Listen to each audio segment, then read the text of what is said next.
Okay guys, today I'm in Gresham, Wisconsin. I'm with a player that we've been coaching for a few years, and this is Christian Hafner. Christian, a little bit about, Christian had some great stats this year. You're a senior, you averaged about 28 points a game? 27, yeah. 27, shot 50% from the three, and you made 100 threes, which I believe led the state of Wisconsin in three-point shooting, correct? Yep. All right, so you're a real good shooter, and let's talk a little bit about your shooting, okay? So first of all, what do you look at? What do I look at? First, I find the rim while I'm catching the ball. Then I dip, and then I follow the ball. Now let's talk about the dip. How long have you been using the dip? Since my freshman year is when I started with the pro shot. Okay, so you've been using, this is the third year you've been using pro shot, right? Yep. All right, so the dip feels a lot natural, right? Yep. All right, so we're going to try to put this whole shot into context here.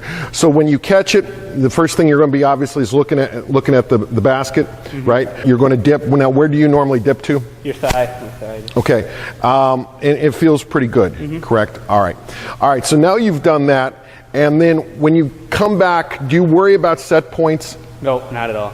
Did you even know what a set point was before today? I still don't know what it is. Okay, good, because one of the things that we hear about is, you know, what is a set point and what's not a set point, and who's got the biggest set point.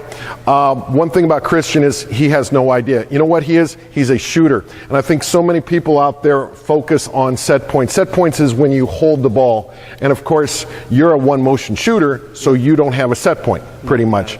So you basically, you catch it, you dip, now your eyes go where? My eyes follow the ball in my hand. Well, we're going to talk about that. When you're dipping, though, where do they go? Oh, on the rim. Okay, so they're on the rim. And then we've talked a little bit about you kind of follow the hand. Yep. And you didn't even know you kind of did that. Yeah. And we've always said, you know, natural players kind of do that, good shooters. So what they do is as they go up, they're going to kind of follow their hand, and they're going to kind of see the whole rim. And, okay, so you do that. Now, once you release it, then what happens? I keep my arm up. Right, you extend. Yep, and I watch the ball normally, and then you watch the flight of the ball. Yep. Right, now, you've been doing that for about a year, correct? Yep, that's when I learned it, yeah. Right, and has that helped you? Oh, yeah, very much. Okay, now why? Because a lot of people say, no, you've got to look at the rim the whole time. So go ahead. No, it helps with your arc, too. It makes it have a better arc on the ball, and you're not staring right at the rim, and you're kind of relaxed, your shoulders are more relaxed. All right, now let's talk about the turn, and you know, you turn quite a bit. Now you land sometimes almost from 70 to 90 degrees. Yep. Why? Because then my shoulder's in line with the rim, and everything's in the line. Did you say shoulder or shoulders? Shoulders. Shoulder, my one shoulder. Your one shoulder, all right. So where does your left shoulder, because you're right-handed, where does your left shoulder go? Back. It's going to go back. All right. So, and then the best thing that I think that you have, though I think you've got a great turn, is you have a great sweep and sway. And tell me a little bit about the sweep and sway. When did you start with the sweep and sway? I started that 3 years ago when I started with the pro shot. So before pro shot came in, and you were pretty much what, a straight up and down shooter? Yep, I was taught the old traditional way with your feet square to the hoop. Is that beef? Straight up and down. Pretty much. Okay. All right, and how much does that help you? First of all, it gives you great range because you can shoot really, really far out. Okay, but what else does it do for you? It just relaxes everything. It makes everything quicker, and the hop I use now, I didn't use the hop before. Well, let's stay with the sweep and sway. Do you kind of feel when you sweep and sway that it also gives you, because I've heard Chandler Parsons talk about this, that it actually gives you a little bit of area to get the shot off, because as you're moving your shoulders back, you're going to get a little bit that much more. So that helps you as well. For sure, yeah, over taller defenders. Right. And now let's talk about the hop, because you're pretty much, I mean, you use the 1-2, but you're pretty much, what would you say, you're about 80-20? Yep. On the catch and shoot, you're pretty much all hop? All hop, yeah. Why? Because it's quicker and it gets everything in rhythm. Okay. So you've got that. Now let's talk about coming off screens.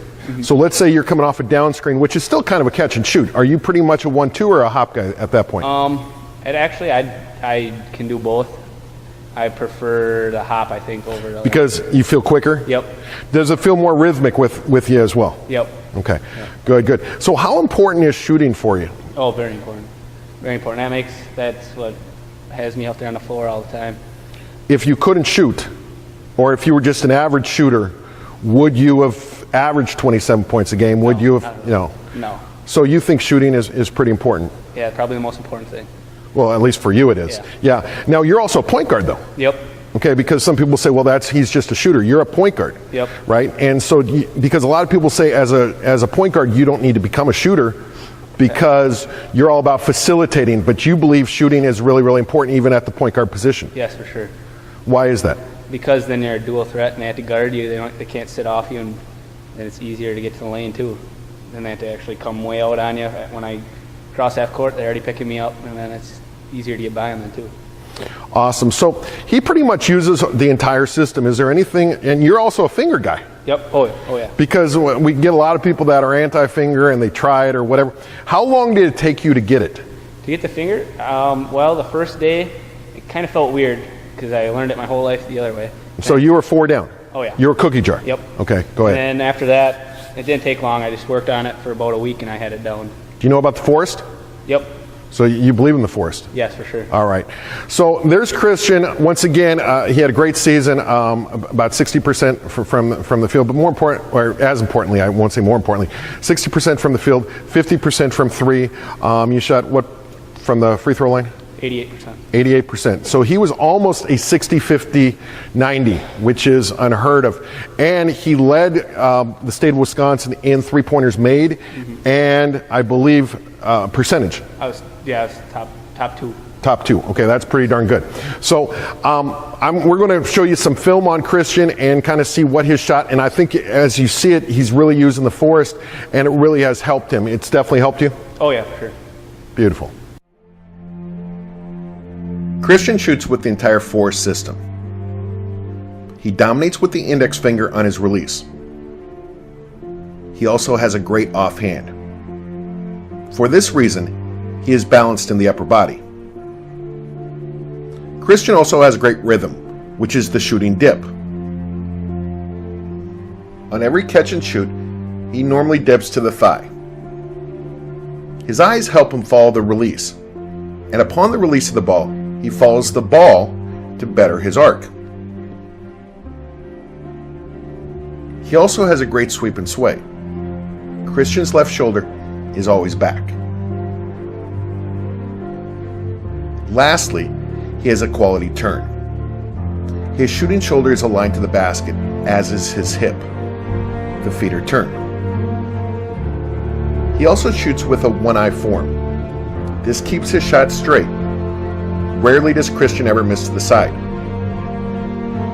If you practice the forest and use it on a daily basis, you will see your shooting percentages definitely increase.